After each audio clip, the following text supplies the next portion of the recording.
자, 은혜가 있으라라는 제목으로 하나님 말씀 선포하도록 하겠습니다. 아까 잠깐 말씀드렸다시피 오늘 이제 갈라디아서 마지막 강의 마지막 말씀입니다. 우리 인간의 마음이라는 게는 참 요술주문이에요. 그러니까 애들 만화에 보면 어떤 만화 주인공이 이렇게 주머니가 있어서 뭐든지 집어넣으면 다 들어가는 주머니. 그래서 뭘 계속 꺼내는데도 계속 나와요. 인간의 마음이 요술 주머니와 같아서 이게 계속 늘어납니다. 한계가 없어요. 그냥 계속 늘어나가지고 뭐를 넣으면 넣는 대로 얘는 계속 늘어나는 성향이 있거든요. 제한이 없어요. 그러다 보니까 사람들이 계속 자꾸 넣어요. 근데 조심해야 될 게 있어요, 여러분. 여러분 마음에 얼마든지 뭐든 넣을 수 있지만 내가 무엇을 넣느냐에 따라서 이 마음 속에 있는 것 때문에 내 영혼이나 내 삶이 영향을 받는 거예요. 꼭 기억하셨으면 좋겠습니다. 그래서 여러분의 마음 속에 뭘 넣어도 다 들어는 가지만 무엇을 넣을 건가를 심각하게 고민 한번 하셔야 돼요. 그래서 봐서 좋은 거면 넣고 좋지 않은 거는 안 넣어야 돼요.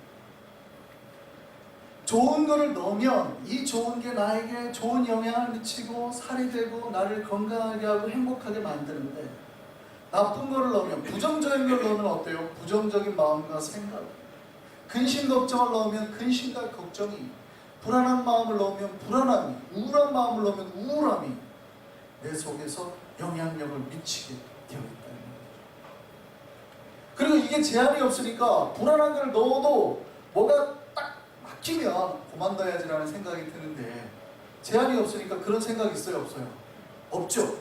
밤새 고민했는데 그 다음날 밤도 또 고민하잖아요. 첫날 밤 밤새 고민했는데 또 고민해요. 그렇게 이틀 밤을 새고 고민하면 고민이 없어져요? 그만 들어가요? 아니죠. 한도 끝도 없이 들어가요. 마음 주머니는 조심해요. 그래서 마음에 넣을 때 내가 무엇을 넣을 건가를 고민을 하셔야 됩니다. 봐서 좋은 거는 자꾸 집어넣고 좋은 걸 넣으면 넣을수록 나에게 좋은 영향을 받아요. 근데 나쁜 거를 자꾸 넣으면 그거에 대한 영향도 받게 되는 거예요. 아주 중요하다는 거예요. 특별히 신자에게 이 마음 관리는 아주 중요합니다. 마음속에 누군가는 하나님의 마음을 품고 은혜를 품고 사랑을 품고 있는 반면에 이런 사람은 어떻게 해요? 행복하죠. 삶이 행복하죠. 이 사람에게는 똑같이 문제와 어려움과 시련은 있죠. 그렇지만 이 사람은 그것 때문에 행복한 영향을 계속해서 받아요. 내면에서. 근데 마음속에 불안과 근심과 걱정과 두려움과 나쁜 것들을 자꾸 분노와 시기와 질투 이런 걸 자꾸 넣으면 내가 안 하고 싶어도 그 마음속에서 일어나는 것 때문에 내가 영향을 받는 거예요. 신자는 굉장히 중요해요. 신자는 이 마음 주머니 관리하는 거예요. 내가 마음속에 미움을 자꾸 쌓잖아요. 이게 나를 반드시 공격하게 돼 있어요. 어느 한 한국의 유명한 작가가 예전에 신앙생활을 했다가 좀 멀어졌대요. 교회를 잘 안 다니게 됐다가 다시 주님 앞에 서면서 오랫동안 예수를 안 믿는 거죠. 그러면서 이런 말을 했어요. 자기 마음속에 그동안에 누군가를 향한 미움과 증오가 있었다는 거예요. 근데 그 사람이 그렇게 미혹됩니다. 이렇게 말했어요. 누군가를 미워하고 미워하다 못해. 증오하고 증오하다 못해. 그를 죽여버리고 싶다. 그러다 못해 그냥 저절로 내 손에 피 한 방울도 안 묻히고 그 사람이 고통스러운 병에 걸려서 천천히 죽어가기를 바랬다. 그러면 나는 고통받으며 죽어가는 그를 앞에 두고 두 눈 똑바로 뜨고 빙긋이 웃으며 그 모습을 지켜보리라. 이렇게 합니다. 그러니까 하나님을 떠나 있는 사람의 마음속에 미움과 증오가 들어오니까 자기도 못 견디겠다는 거죠. 예전에 그랬다는 거예요. 옛날에 우리가 예수 믿기 전에 우리 마음속에 그런 증오한 면이 있었죠. 근데 이 작가가 이제 예수를 다시 믿게 됐어요. 어떻게 됐을까요? 예수를 인재만 믿은 거예요. 오니까 자기 마음이 점점 하나님 앞에 보여지잖아요. 이게 힘들었나 봐요. 하나님 앞에 이런 기도를 했답니다. 다시 돌아왔지만 그 사람을 용서하라는 말이랑 하지 마세요. 설사 그것 때문에 지옥에 간다 해도 물론 지옥에 가는 건 무섭지만 그래도 지금 나는 그 사람만은 용서할 수 없습니다. 그 말만은 내게 하지 마세요. 이렇게 기도를 했대요. 이 기도가 올바른 기도라는 뜻이 아닙니다. 이 기도가 올바른 기도는 아니죠. 그럼에도 불구하고 용서를 하는 것이 하게 해달라고 하는 게 맞는 기도인데 이 사람이 아직도 그 마음속에 이게 해결이 안 되더라고요. 이게 그만큼 자기 마음속에 오랫동안 그런 것을 담아두면 그렇게 해결해야 됩니다. 하나님 앞에 나왔어요. 그리고 그래도 이 작가는 괜찮아요. 최소한 하나님 앞에 서려고 할 때 자기 마음속에 증오가 없어야 된다는 걸 어쨌든 어렴풋하게라도 느끼고 있다는 얘기예요. 이 작가는 그래도 괜찮은 거예요. 하나님 앞에 서는 사람의 마음속에 이런 걸 품고 있으면 안 된다는 걸 본인은 아는 거예요. 그러니까 괴로우니까 그런 기도라도 한 거예요. 근데 지금은 안 되니까 하나님 저한테 용서라만 하지 마세요. 이런 거잖아요 지금. 이제 막 돌아온 사람, 새 가족이니까 이런 기도를 하는 거죠. 자기는 아직 용서할 준비가 되어 있지 못한 것에 대한 변명이라도 하나님 앞에 하고 있는 거예요. 여러분, 우리가 주님 앞에 나올 때 주님은 뭘 보세요? 여러분의 외모를 보시는 게 아니에요. 여러분의 얼굴을 보시는 게 아니에요. 어떤 얼굴 딱 찍어가지고 이거 얼굴이 못생겨서 못 들어와 뭐 이런 게 아니에요. 헤어스타일이 오늘 마음에 안 들어 넌 들어오지 마 이런 게 아니에요. 하나님이 우리의 옷이나 외모를 보시지는 않아요. 근데 하나님이 꼭 뭘 하나 찍어보시는 게 있죠. 뭘 찍어보세요? 우리의 마음을 찍어보셨어요. 그리고 항상 한마디 하실 거예요. 아직도 마음 정리가 안 됐니? 아직도 그거 마음에서 못 찍었니? 저는 여러분이 꼭 예배당 들어올 때마다 그것까지 깨닫고 주님 앞에서 그 마음 해결 안 받고 들어오시기를 소망합니다. 여러분, 우리 마음속에 좋은 걸 품어야 돼요. 제가 앞에서 말씀드렸죠. 나쁜 걸 품으면 꼭 영향을 받게 되어 있습니다. 그것이 드러나요. 자기의 삶이나 말을 통해서 드러오고 자기의 주변, 내가 만나는 또 이렇게 뭐 사람일 수도 있죠. 이웃일 수도 있죠. 심지어는 생명체인 어떤 나무에게나 그런 것까지도 사실은 그런 것들이 영향을 미쳐요. 영국의 한 공원에 나무를 12그루를 심었대요. 근데 12그루 나무를 심으니까 이 사람들이 무슨 생각이 났냐면 나무 이름을 붙여주자. 근데 12그루니까 마침 12제자 이름을 붙여주자 했고 베드로, 야고보, 요한 쫙 붙여줬대요. 그러니까 그 이름 팻말이 있으니까 나무들이 사람들이 올 때마다 얼마나 좋아요. 축복하죠. 예수님의 제자 나무라고. 그렇게 사랑스러워하더래요. 다 잘 자라요. 다. 딱 하나만. 11그루는 잘 자라는데 딱 한 그루만 계속 말라요. 뭘까요? 가랍니다. 걔는 재수도 없죠. 하필이면 이름을 가랍니다라고 붙여놨어요. 사람들이 그 나무에 올 때마다 욕을 하더래요. 나쁜 놈. 나쁜 놈. 희한하죠? 무슨 나무 생명체에 무슨 영향이 있겠어요. 그런데 사람들이 볼 때마다 나쁜 놈. 그 마음속에 순간적으로 나오는 그 나쁜 마음을 품은 게 생명체에도 영향을 준다. 그러니까 여러분 조심하셔야 되는 게 뭐냐면 우리가 전혀 관계없는 나무조차도 내가 그런 나쁜 마음을 품었을 때 그 나무를 죽일 수 있다 그러면 내가 그런 마음을 품었을 때 가장 먼저 공격을 누가 먼저 공격을 당할까요? 내 주변에 있는 가족도, 이웃도, 그리고 내가 가장 먼저 공격을 당합니다. 특별히 신자는 그것이 결국 나에게 큰 충격으로 다가오게 되는 거예요. 여러분 한국에 유명한 인물 중에 한 분, 의사하신 분이 한 분 있는데 장기려 박사라고 있어요. 아시는 분들 많이 있으시죠? 그 북한에서 태어나셨어요. 1911년 평북 용천에서 태어나셨고 이분이 이제 일제당시 의사 공부를 하셨고 그래가지고 수재시죠. 기독교인 평생 한국의 수발주라고 부르시는 거예요. 평생 가난한 사람들, 이분 예화가 많아요. 그 병원에 가난한 사람이 왔는데 선생님 돈이 없습니다. 그러니까 어떻게 해요? 내가 몰래 돈을 줄 테니까 자꾸 도망가. 자기가 원장입니다. 그리고 나가는 사람이 붙잡고 다시 나가는 사람한테 손목을 딱 잡더니 버스비라도 하라고 차비라도 한번 쥐어줘서 보내줬잖아요.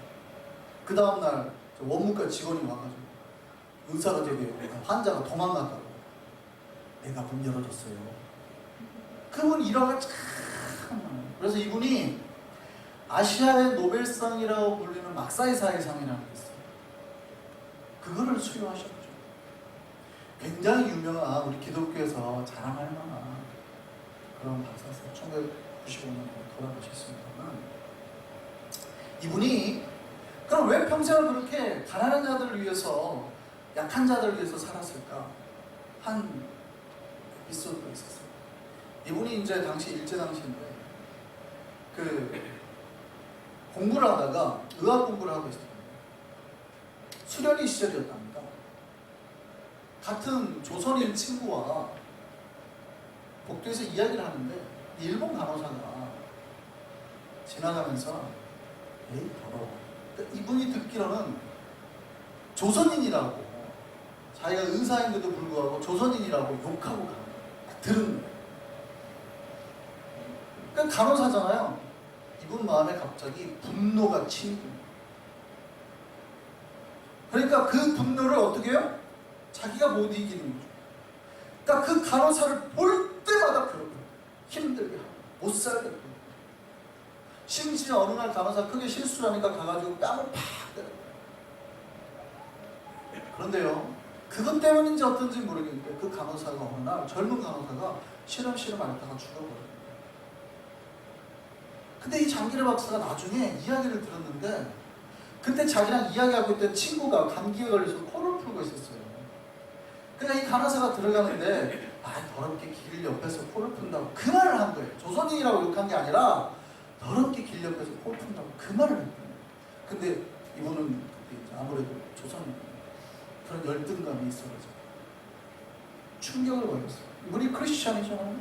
나름대로 하나님 앞에서 올바로 산다고 했던 사람 아니에요? 충격을 받았어요. 그리고 그렇게 죄책감에 시달려서 괴로워했다. 그리고 결심한 게 내가 이걸 어떻게 해결할까? 내가 지은 죄를 내가 평생 다른 사람에게 인수를 베풀어서 속죄하겠다. 그렇게 살아요. 물론 이분은 크리스찬이니까 자기의 죄를 좋게 풀어냈지만 그 마음속에 아무리 크리스찬이라도 아무리 신실한 자라도 그 마음속에 그 순간적으로 다가오는 그 증오심 하나를 못 이기니까 어떻게 해요? 누군가를 죽음으로까지 몰아넣을 수 있다. 여러분 이건 우리에게 똑같이 한다는 거예요. 신실한 우리를 하더라도. 그러니까 마음 주머니는 굉장히 중요해요. 마음 주머니. 우리 마음 주머니에 우리가 무엇을 담느냐에 따라서 내가 어떤 영향을 미칠 수 있는가. 여러분 우리 마음에 뭘 품어야 될까요? 쉽게 말하면 좋은 것 뿐이죠. 내 눈에 봐가지고 내가 보기에 내 마음에 둘만한 것들을 보시라. 여러분의 과일을 고를 때 가게 가서 과일을 고를 때 복숭아를 고르요. 근데 복숭아가 딱 골았어요? 아니면 곰팡이가 쓸었어요? 그러면 담으세요? 안 담으세요? 담으실 분 있어요? 없어요? 안 담죠. 아무도 안 담죠. 왜냐하면 그거를 담으면 분명히 내 바구니에 문제가 생길 거라는 걸 알고 그거를 나나 내 가족이 먹으면 탈날 거라는 걸 알거든요. 아무도 안 담습니다. 과일 하나를 살 때도 그렇게 신중해요. 복숭아 하나 그게 얼마나 한다고 그거 하나 살 때도 그렇게 신중해요. 근데 내 영혼과 내 삶을 파괴할 수 있는 것들이 막 앞에 있는데도 그런 거는 하나도 안 신중해요. 우선 담고 보거든요. 우선 내 마음속에 염려, 근심, 걱정, 불안, 두려움, 미움, 시기, 질투 봐봐요. 한도 끝도 없이 늘어나잖아. 이게 나에게 어떤 영향을 줄 줄 모르고 이것이 나의 영혼을 어떻게 파괴할 줄 모르고 신자는 뭘 담아야 될까요? 좋은 거 담아야 되죠. 여러 가지 좋은 것 중에서 뭐 우리가 하나님 앞에 받은 것들이 많죠. 기쁨, 평화, 사랑 다 있지만 여러분, 우리가 가장 하나님 앞에서 먼저 받아야 될 것이 은혜입니다. 은혜. 따라하시죠. 은혜. 은혜가 있어요. 우리의 마음속에 항상 은혜가 있어요. 그래도 내가 하나님의 은혜로 산다. 내가 힘들고 어렵더라도 그래도 내가 하나님의 은혜로 산다. 여러 문제가 어려움이 있지만 그래도 내가 하나님의 은혜로 산다. 오늘 본문에 바울이 그렇게 말해요. 형제들의 심령에 예수 그리스도의 은혜가 있기를 소망합니다. 은혜를 잃어버린 신자는 하나님을 볼 수가 없거든요. 은혜를 잃어버리면 하나님의 역사가 더 이상 안 느껴져요. 자기 삶에. 은혜를 잃어버리면 기쁨도 잃어버리고, 은혜를 잃어버리면 평안도 잃어버려요. 은혜를 잃어버린 사람은 더 이상 사랑할 수가 없어요. 은혜가 제일 중요해요. 하나님의 은혜를 가지고 있어야 내 마음에 다시 기쁨도 평안도 사랑도 찾아요. 은혜가 있어야 돼요. 우리가 하나님을 볼 수 있는 것도 우리 눈이 아니라 오직 은혜로만, 은혜의 빛이 우리 눈에 비춰야 하나님이 보여지거든요. 여러분, 시력이 아무리 좋아도 하나님 볼 수 없어요. 몽골에 가면 몽골에 사는 사람들은 그 넓은 평야에 사니까 보통 시력이 뭐 4.5도 간대잖아요. 한국식으로 따지면 1.5가 가장 좋은 눈의 평균에 들어가는데 4.5면 거의 매의 시력이에요. 그렇다고 해서 몽골인들이 그런 눈을 가지고 탁 하늘을 보면 하나님이 보여요? 안 보이죠. 하나님을 볼 수 있는 것은 오직 하나님의 은혜의 빛이 우리 눈에 비춰야 보이거든요. 그 은혜가 사라지면 하나님도 못 보거든요. 은혜만이 주를 보게 하고 은혜만이 하나님 앞에 나아갈 수 있게 합니다. 여러분, 우리가 이 세상에 살면서 누리는 진짜 복이 뭐예요? 경제적인 거, 뭐 건강도 있지만 신자에게 진짜 복은 은혜입니다. 하나님을 보고 하나님을 느끼고 다른 것들은 조금 부족해도요, 은혜가 가득하면 신자들은 얼마든지 세상의 어려움을 이겨낼 수 있어요. 그런데 우리 마음속에 은혜가 만약에 사라지잖아요. 다른 것들이 채워줘도요, 금방 모래성처럼 무너지거든요. 은혜가 우리에게 진정한 복임을 소망합니다. 믿으셨으면 좋겠습니다. 그러면 이제 우리 개인이 또 우리 교회가 목사인 제가 추구하는 우리 개인의 방향, 또 교회의 방향, 목회 방향은 뭘까요? 우리 성도들이 은혜 안에서 먹는, 우리 각자가 날마다 은혜 안에서 먹는, 우리 한성교회가 은혜 안에서 먹는, 이것이 되어야 될 줄 믿습니다. 은혜 안에서 머물면 주님을 기뻐하고 서로 성도를 사랑 가운데 또 자비 가운데 은혜 가운데 보게 되고 서로에게 축복하는 교회가 됩니다. 은혜가 없으면 조그마한 다른 거가 생기면 불평이 자꾸 생기거든요. 근데 은혜가 있으면 몇 가지 좀 부족해도 넘어갈 수 있어요. 여러분, 갈라디아 교회도 여러분 갈라디아서 맞았는데 어려움이 많은 교회였어요. 갈라디아 교회는 신생교회잖아요. 바울이 이제 전도를 하다가 가서 개척한 교회니까 이제 막 생긴 교회거든요. 그러니까 가르침들이 부족하다는 거예요. 아직 교인들이 신앙적으로 잘 성숙되지 못한 상태입니다. 예루살렘에서 막 사람을 보내가지고 율법주의자들이 와가지고 교회를 흔들고 막 이랬단 말이죠. 그러니까 베드로 사도조차도 막 흔들리고 막 이랬을 정도니까. 여러분, 어느 교회라도 문제는 있어요. 어느 교회라도. 근데 그 문제 있는 교회는 그 교회를 회복하는 방법이 뭘까요? 딱 하나. 은혜예요. 은혜 회복하면 문제가 해결됩니다. 그래서 바울이 갈라디아 교회에 마지막으로 전하고 싶었던 게 바로 은혜예요. 은혜 잃지 않고 살기를 원했단 말이죠. 삶에 어려움이 있어도 은혜 잃지 않으면 그 영혼과 교회는 다시 살아날 수 있지만 다른 것들을 다 가지고 있어도 은혜를 잃으면 속히 무너질 수밖에 없다는 거죠. 우리 안성교회는 은혜 품은 교회, 또 은혜 전하는 교회 되기를 소망합니다. 은혜를 품고 은혜를 전하는 교회는 은혜의 영향력을 자신들이 이제 받게 됩니다. 은혜를 품었습니다. 은혜를 말하는 자마다 은혜의 기쁨을 누리게 되기 때문입니다. 우리의 마음에, 우리의 입술에 미움이나 증오가 아니라 은혜와 기쁨이 나오기를 소망합니다. 그래서 은혜가 있는 교회는 서로를 축복해요. 잘 되기를 바랍니다. 저 사람이 나랑 지금 싸웠어요. 그러면 뭐라고 기도해요, 여러분은? 하나님, 저 가문이 망하게 해주세요. 이렇게 기도해요? 그게 아니에요. 하나님, 저 영혼이 하나님을 다시 만나게 해주십시오. 이렇게 기도해요. 하나님 앞에서 은혜를 누리고 하나님 앞에서 복을 누리게 하고, 그러면 그 영혼이 변화되고 그 영혼과 함께 행복할 거 아니에요. 그렇죠? 그러니까 우리가 기도하는 게 달라져야 되는 거죠. 근데 잘못된 마음을 품으면 그 영향력을 다 누가 받아요? 내가 받게 됩니다. 은혜를 가지면 그래서 서로에게 은혜의 기도, 축복의 기도가 나올 수밖에 없습니다. 그리고 그 입술을, 그 마음을 품고 입술에서 그 은혜와 축복을 선포하는 대로 복의 열매가 우리의 영혼과 삶에 일어날 수밖에 없는 거예요. 바울이 오늘 갈라디아 교회 마지막에, 성도들에게 마지막까지 은혜의 역사에서 선포했습니다. 그랬더니 어떻게 끝나요? 은혜가 너희 심령에 있을지어다. 그랬더니 뭐라고 끝나요?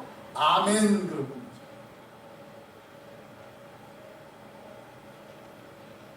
우리 한성의 백성들에게, 우리 서로에게 은혜가 있으리라고 선포했으면 좋겠습니다. 옆에 분들에게 크게 한번 선포해 보세요. 은혜가 있으시기를 바랍니다. 그럼 어떻게 해야 돼요? 아멘. 네. 크게 아멘 하시죠. 아멘. 아멘. 그렇게 함으로 우리 주님이 꿈꾸는 진정한 교회 만들어가는 우리가 됐으면 좋겠습니다. 제가 마지막으로 이 바울의 인사를 우리 성도분들에게 전합니다. 그럴 때 크게 아멘으로 화답하시고 서로를 축복하는 교회로 나아가기를 소망합니다. 형제들아, 우리 주 예수 그리스도의 은혜가 너희 심령에 있을지어다. 아멘. 축복하는 마음으로 야곱의